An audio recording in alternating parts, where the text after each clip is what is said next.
जय श्री कृष्णा। आप सबका वैदिक प्रेडिक्ट में स्वागत है। आज का विषय है अगस्त महीने का राशिफल तुला, वृश्चिक और धनु राशि के लिए। चार्ट दिखाऊंगा पहले और जो बदलाव होने हैं इस महीने उस पर भी चर्चा करेंगे।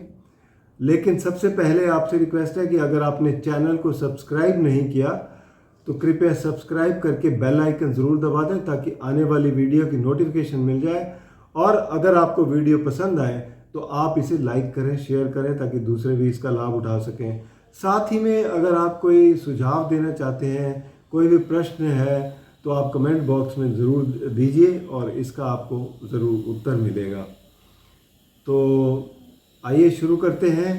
सबसे पहले देखेंगे हम तुला राशि के लिए। लेकिन इस वक्त अभी जो ग्रहों की स्थिति दिखाई दे रही है वो चार्ट में आपको दिखा रहा हूँ और जो बदलाव होने हैं वो कुछ इस प्रकार हैं। सबसे पहले जो बदलाव होगा वो होगा सूर्य का 17 अगस्त को कर्क राशि से चलकर ये अपनी सिंह राशि में आएंगे। उसके बाद शुक्र 21 तारीख को राशि परिवर्तन करेंगे और ये गोचर कर रहे हैं सिंह राशि में और ये आएंगे कन्या राशि में जो कि इनकी नीच की राशि है। इसके बाद 26 तारीख को मंगल का राशि परिवर्तन है, ये वृषभ राशि में गोचर कर रहे हैं और ये आएंगे मिथुन राशि में जो कि इनकी शत्रु की राशि है। और इसके अलावा शनिदेव वैसे ही वक्री चल रहे हैं और बुध ग्रह जो है वो 9 तारीख को वक्री हो जाएंगे कर्क राशि में और ये 29 तारीख तक वक्री रहेंगे। उसके बाद से फिर से मार्गी हो जाएंगे, लेकिन वक्री होकर ये अपनी मिथुन राशि में चले जाएंगे। तो चंद्र का गोचर जो है वो मिथुन राशि से शुरू हो रहा है और समाप्त करेंगे पूरा चक्कर लगाकर कर्क राशि पर। तो ये तो थी ग्रहों की स्थिति। अब देखें तुला राशि के लिए क्या परिणाम है इस महीने। अब तुला राशि के स्वामी हैं शुक्र और शुक्र बैठे हुए हैं आपके एकादश भाव में। तो 21 तारीख तक एकादश भाव में शुक्र की स्थिति बहुत अच्छी है। आपके लिए सभी काम बहुत बनते हुए नजर आएंगे, लाभ भी होगा। कोई भी काम होगा उसमें लाभ होगा, जल्द में हो जाएंगे, परेशानी की कोई बात नहीं है। तो ये स्थिति है। 21 तारीख के बाद जब ये द्वादश भाव में आएंगे अपनी नीच की राशि में तो वहाँ पर आकर थोड़ी सी प्रॉब्लम्स खड़ी हो सकती हैं क्योंकि केतु भी है वहाँ पर। एफ्लिक्शन हो जाएगी इनकी, हालांकि गुरु की दृष्टि पड़ेगी इन पर, लेकिन उसके बावजूद भी कुछ ना कुछ परेशानी रह सकती है। स्वास्थ्य का भी ध्यान रखना पड़ेगी आपको। तो इन सब चीज़ों का ध्यान रखेंगे तो आपके लिए अच्छा रहेगा। इसके लिए बात करेंगे, अब धन भाव की बात करेंगे तो धन भाव के स्वामी हैं मंगल। मंगल बैठे हुए हैं अष्टम भाव में और धन भाव को देख भी रहे हैं, तो दृष्टि दे रहे हैं, तो इसका मतलब मजबूती भी दे रहे हैं। तो धन का आगमन होगा। लेकिन धन भाव के स्वामी अगर 8वें घर में बैठे हो तो खर्चा भी करवाएंगे, तो इसलिए अपने खर्चे पर भी नियंत्रण करने की ज़रूरत है।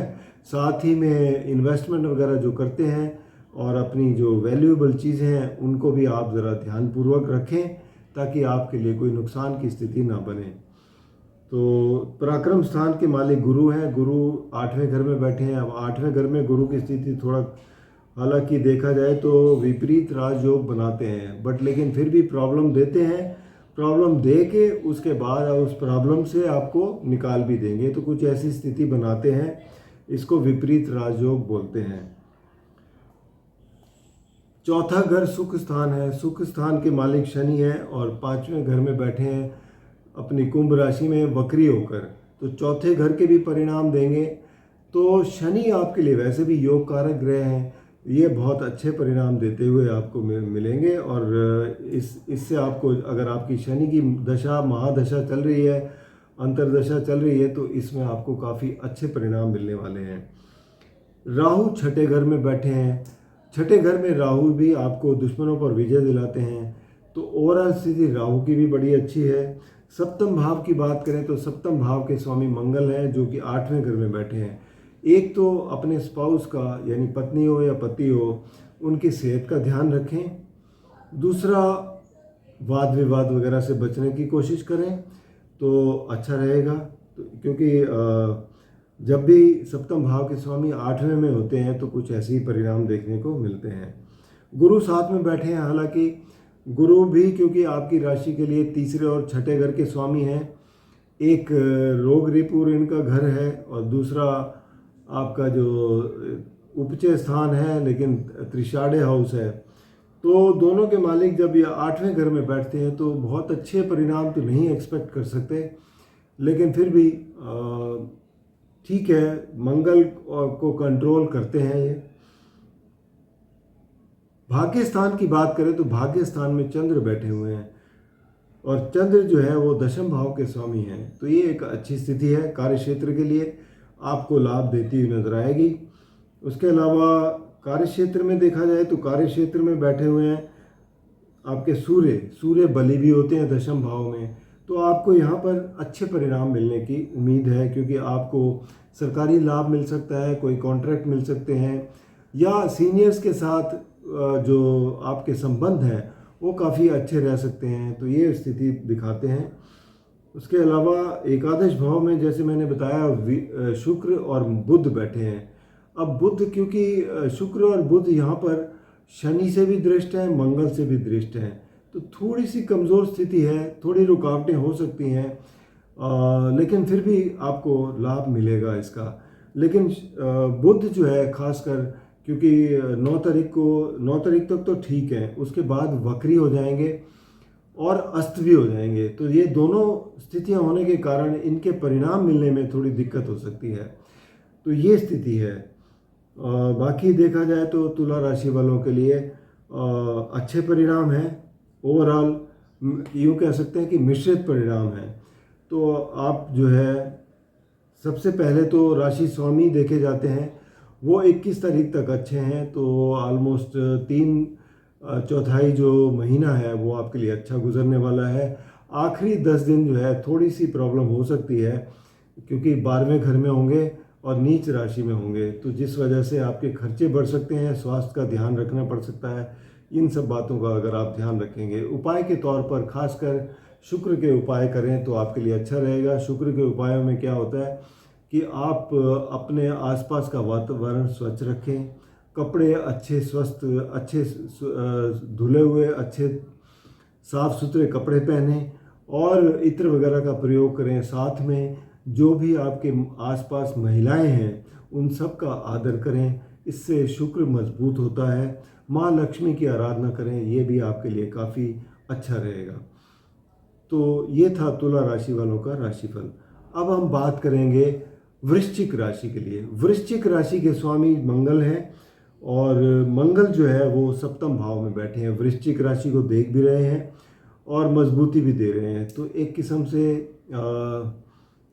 मजबूती देते हैं तो आपका स्वास्थ्य भी अच्छा रहेगा। साथ में गुरु भी बैठे हैं, मंगल सप्तम भाव में बैठे हैं। इसका मतलब ये होता है कि आप लोगों तक पहुंचेंगे, जो आप लोगों तक पहुंच के अपने काम करवाने हैं वो आप करवा पाएंगे, ये आपकी क्षमता में है। तो ये दिखाता है आपके लिए ओवरऑल स्थिति आपके लिए मंगल की वजह से ठीक है, क्योंकि मंगल केंद्र स्थान में न्यूट्रल राशि में बैठे हैं। इसके अलावा बात करेंगे धन भाव की, तो धन भाव के स्वामी गुरु हैं और गुरु सप्तम भाव में केंद्र में बैठे हैं और साथ में इनकी दृष्टि जो है वो एकादश भाव पर है, तीसरे भाव पर है। तो एकादश भाव लाभ का स्थान है, तो लाभ में वृद्धि करेंगे। केंद्र स्थान में बैठे हुए हैं तो यहाँ पर पार्टनरशिप वगैरह में लाभ देंगे। तो गुरु की स्थिति अच्छी होने के कारण आपको ओवरऑल ठीक ही वो मिलेगा। और ये लग्न को भी, आपकी राशि को भी देख रहे हैं तो उसमें भी थोड़ा मजबूती देंगे। तो ओवरऑल स्थिति अच्छी है आपके लिए। तीसरा घर पराक्रम स्थान है और इसके स्वामी शनि है। शनि चौथे घर में बैठे हैं वक्री होकर, तो तीसरे घर से भी परिणाम देंगे। तो पराक्रम में आपकी कमी नहीं रहेगी, पराक्रम आपका अच्छा रहेगा। शनि चौथे घर में बैठे हैं, चौथे घर में एक किस्म से आपके लिए ये वक्री होकर बैठे हैं, तो थोड़ी बहुत परेशानियां हो सकती हैं। आपके सुख में थोड़ी बहुत खलल हो सकता है, उस चीज़ का ध्यान रखें, क्योंकि ढैया भी चल रही है और आपकी शनि की दृष्टि भी है आपकी राशि पर। तो कुल मिलाकर देखा जाए तो थोड़ी बहुत परेशानी है जिसको आप संभालने में सक्षम हैं। इसके अलावा पंचम भाव की बात करें तो पंचम भाव में राहु बैठे हुए हैं, राहु के ऊपर कोई दुष्प्रभाव नहीं है, तो आपकी परिस्थितियां ठीक ठाक हैं, सामान्य चलती रहेंगी। थोड़ा सा ये है कि अगर आप शिक्षा में हैं तो अपना फोकस बना के रखिए, फोकस बना के रखेंगे तो आपके लिए परिस्थितियां बिल्कुल नॉर्मल हैं, कोई दिक्कत की बात नहीं है। बाकी राहु यहाँ पर बैठकर त्रिकोण के स्वामी की तरह ही ये आपको रिजल्ट देंगे और आपको धन का भी लाभ देंगे। छठे घर के स्वामी मंगल हैं, मंगल सप्तम भाव में बैठे हैं। अब छठे घर के स्वामी सप्तम भाव में बैठे होते हैं तो रिश्तों में कोई ना कोई वाद विवाद आता है, तो आपको ज़रूरत है कि थोड़ा समन्वय बना के चलें, पार्टनरशिप में अपने तालमेल बिठा के चलें, तो उसमें कोई दिक्कत नहीं आएगी आपको। इसके अलावा सप्तम भाव की मैंने जैसे बात की, सप्तम भाव के स्वामी हैं शुक्र, शुक्र दशम भाव में बैठे हैं, हालांकि मित्र राशि में नहीं है, मंगल और शनि की दृष्टि भी है, तो थोड़ा सा कठिनाई है पार्टनरशिप वगैरह में भी, और कहीं ना कहीं आपको परेशानी दे सकते हैं, कोई रुकावटें आ सकती हैं, इस चीज़ का आपको ध्यानपूर्वक चलना पड़ेगा। और आठवें घर के स्वामी बुध हैं, बुध दशम भाव में बैठे हैं, तो ये भी आपके कार्यक्षेत्र में कहीं ना कहीं विघ्न डाल सकते हैं। कोई आपका प्रोफाइल बदल सकता है, कोई काम के ऐसे मिल सकते हैं जो आप पसंद ना करते हों, आपको करने पड़े, तो कभी कभी ऐसी स्थिति होती है, तो उसको आप अगर पॉजिटिवली लेके चलें तो ये आपके लिए बहुत ही अच्छा रहेगा, आपके लिए रिज़ल्ट सुखद रहेंगे। वरना क्या होता है, इससे परेशानी और बढ़ जाती है, मानसिक तनाव बढ़ता है। तो जो काम मिलता है, अब नौकरी में है तो नौकरी में आपको मानना ही पड़ता है, और अगर आप बिज़नेस करते हैं तो बिज़नेस में अपने फोकस करेंगे थोड़ा सा कि कहीं नुकसान की स्थिति ना बने, अपने एम्प्लॉयज़ पर निगाह रखेंगे तो आपको परेशानियां नहीं होंगी। इसके अलावा बात करेंगे भाग्यस्थान की, भाग्यस्थान के मालिक जो है वो हैं आपके सूर्य, भाग्यस्थान के मालिक हैं चंद्र, तो चंद्र जो है वो आठवें घर में बैठे हैं जो स्टार्ट कर रहे हैं। तो खैर ये तो 2 दिन की बात है, उसके बाद जैसे ही ये भाग्यस्थान में आएंगे तो उसके बाद परिस्थिति अच्छी होगी, और भाग्यस्थान के मालिक होते हुए जहाँ भी जाएंगे वहाँ पर अच्छे ही परिणाम देंगे। और 8वें और 12वें में थोड़ा सा ये परेशानी देते हैं, बाकी और जगह सब अच्छे रहेंगे ये। इसके अलावा दशम भाव की बात करें तो सूर्य है मालिक इसके, और नवम भाव में बैठे हैं। नवम भाव में बैठकर ये 17 तारीख को दशम में आ जाएंगे, तो दोनों ही स्थिति में सूर्य की स्थिति अच्छी है, तो इसका मतलब कार्य क्षेत्र में ये आपका मोर्चा संभाल लेंगे, यानी कि आपकी जो सीनियर्स के साथ तालमेल है अच्छी रहेगी, और साथ ही में आप सरकारी कॉन्ट्रैक्ट वगैरह सरकारी चीज़ों में भी आपको लाभ मिलता हुआ नज़र आएगा। तो इसकी बात करें अब एकादश भाव की, तो एकादश भाव के स्वामी हैं बुध। अब बुध की स्थिति थोड़ी कमज़ोर है क्योंकि मंगल और शनि से दृष्ट है, और साथ में वक्री हो जाएंगे, अस्त हो जाएंगे, तो लाभ में कहीं ना कहीं कमी आ सकती है। तो ये जो है 20 दिन का पीरियड है, इसमें हो सकता है आपको अधिक मेहनत करनी पड़े लाभ लेने के लिए, तो वो आपको करनी पड़ेगी। ओवरऑल स्थिति जो है वैसे देखा जाए तो मिश्रित है आपके लिए।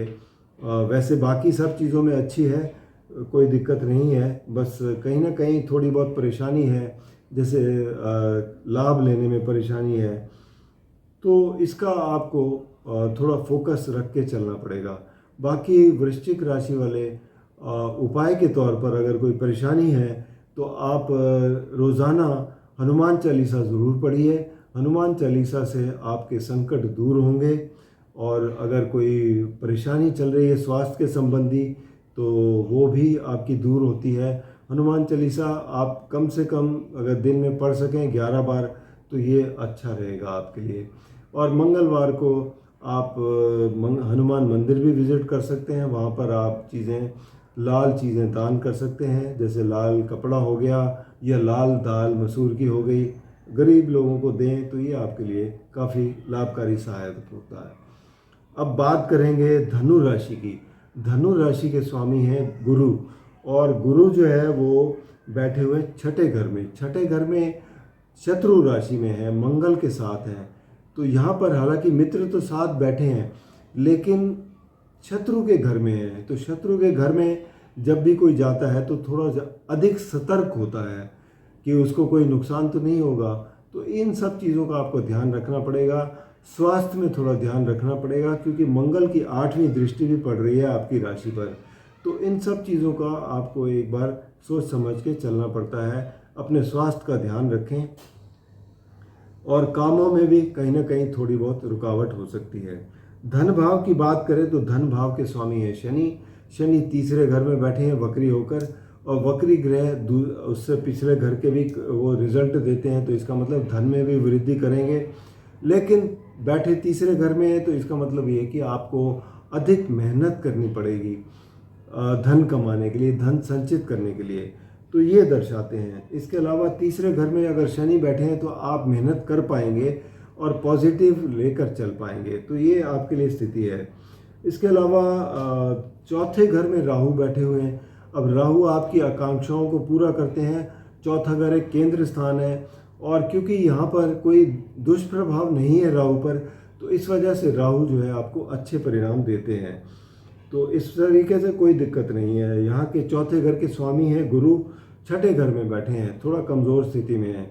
तो राहु इधर से आपकी मदद कर रहे हैं, लेकिन गुरु कमज़ोर होने की वजह से आपको थोड़ी सी परेशानी दे सकते हैं। बाकी बात करें पंचम भाव की, पंचम भाव के स्वामी मंगल हैं। मंगल जो बैठे हुए हैं छठे घर में, तो ये दर्शाते हैं कि आप बच्चों के साथ वाद विवाद में ना पड़ें, उनके साथ समन्वय बना के चलें, तो आपके लिए रिश्ते बड़े अच्छे रहेंगे। बाकी अगर आप कोई क्रिएटिव काम करते हैं या कोई शिक्षा के क्षेत्र में है तो उसमें थोड़ा आपको अधिक मेहनत करनी पड़ेगी, उसमें आपको कोई दो राय नहीं है। सप्तम भाव की बात करें तो सप्तम भाव के स्वामी बुध हैं। बुध बैठे हुए हैं आपके नवम भाव में, और यहाँ से शनि से दृष्ट हैं, मंगल से दृष्ट हैं। तो बुध वैसे भी एफ्लिक्शन में है। उसके बाद 9 तारीख को ये वक्री हो जाएंगे और अस्त भी हो जाएंगे। 20 दिन के लिए ये होंगे, तो तब तक आपको हो सकता है सप्तम भाव के जो परिणाम हैं वो उतने अच्छे ना मिल सकें। पार्टनरशिप में आपको थोड़ा अधिक तालमेल बिठा के चलना पड़ेगा। पति पत्नी के संबंध में भी आपको थोड़ा ज़्यादा देखना पड़ेगा। नई चीज़ों में अभी ना एंटर हो, क्योंकि गलत डिसीजन हो सकते हैं जिससे आपको और कोई यात्रा भी आती है बिजनेस से रिलेटेड, तो उसमें भी अगर अवॉइड कर सकें तो ज़रूर करें। इसके अलावा अब बात करेंगे आपके 8वें घर की, तो 8वें घर के स्वामी हैं चंद्र। चंद्र गोचर शुरू कर रहे हैं सप्तम भाव से। तो सप्तम भाव में अगर 8वें घर के स्वामी बैठे हों तो ये भी पार्टनरशिप में थोड़ी बहुत परेशानी ज़रूर दिखाते हैं। तो 8वें घर के स्वामी हैं चंद्र, तो इनका गोचर भी बहुत तेज़ी से बढ़ता है 2.25 दिन के बाद। तो जहाँ भी जाएंगे, जिस घर में जाएंगे, थोड़ी बहुत कहीं ना कहीं परेशानी लेके जाएंगे। तो ये इस तरीके के परिणाम देते हैं। नवम भाव की बात करें, नवम भाव के स्वामी हैं सूर्य। सूर्य अष्टम भाव में बैठे हैं 17 तारीख तक। तो ये भाग्य भी आपका थोड़ा कमज़ोर है अभी। 17 तारीख के बाद जब ये अपनी राशि में आएंगे तो उसके बाद मजबूती मिलेगी आपको। तो भाग्य उसके बाद आपका अच्छा होगा, आपके काम बनने शुरू हो जाएंगे। तो तब तक आप थोड़ा सा धैर्य रखें और काम आपके बनते चले जाएं। इसके अलावा अब कार्य क्षेत्र की बात करें तो कार्य क्षेत्र कन्या राशि है। यहाँ पर केतु बैठे हुए हैं, साथ में बुध की स्थिति जो है नवम भाव में वो कमज़ोर है, जिसकी वजह से आपको कार्य क्षेत्र में भी थोड़ा अधिक मेहनत करनी पड़ेगी, अधिक तालमेल बिठाना पड़ेगा, फोकस करके चलना पड़ेगा, तभी आपके कुछ काम निकलेंगे। और इसको बहुत ही मतलब ऐसा ना लें कि छोड़ दें, तो जिससे आपके लिए परेशानियां बढ़ सकती हैं। तो इस बात को आप बिल्कुल नज़रअंदाज ना करें। इसके अलावा लाभ स्थान की बात करें तो लाभ स्थान की मालिक हैं शुक्र। शुक्र बैठे हुए हैं नवम भाव में। तो अब लाभ स्थान से 11वें घर में बैठे हैं, तो इसका मतलब लाभ तो आपको होगा। लेकिन 21 तारीख तक बहुत अच्छी स्थिति है। 21 तारीख को शुक्र जो है वो दशम भाव में आएंगे केतु के साथ। एफ्लिक्शन में केतु के साथ रहेंगे, लेकिन फिर भी केंद्र स्थान है, तो केंद्र स्थान में लाभ देते ही हैं। तो ओवरऑल स्थिति आपके लिए लाभ की अच्छी है, इसमें कोई दो राय नहीं है। और द्वादश भाव के स्वामी मंगल हैं। मंगल बैठे हुए हैं छठे घर में, द्वादश भाव में इनकी दृष्टि भी है। तो द्वादश भाव रिलेट किससे करता है? आपका बेडरूम है, सॉलिट्यूड है, खर्चों का है, व्यय भाव है और अध्यात्म का भाव है। तो मंगल की दृष्टि पड़ रही है तो मजबूती दे रहे हैं, तो खर्चे वगैरह थोड़े बहुत हो सकते हैं, लेकिन यही है कि आपके लिए मजबूरी बन जाती है वो करने के लिए। तो उस पर अगर जो भी आप नियंत्रण कर सकें करें।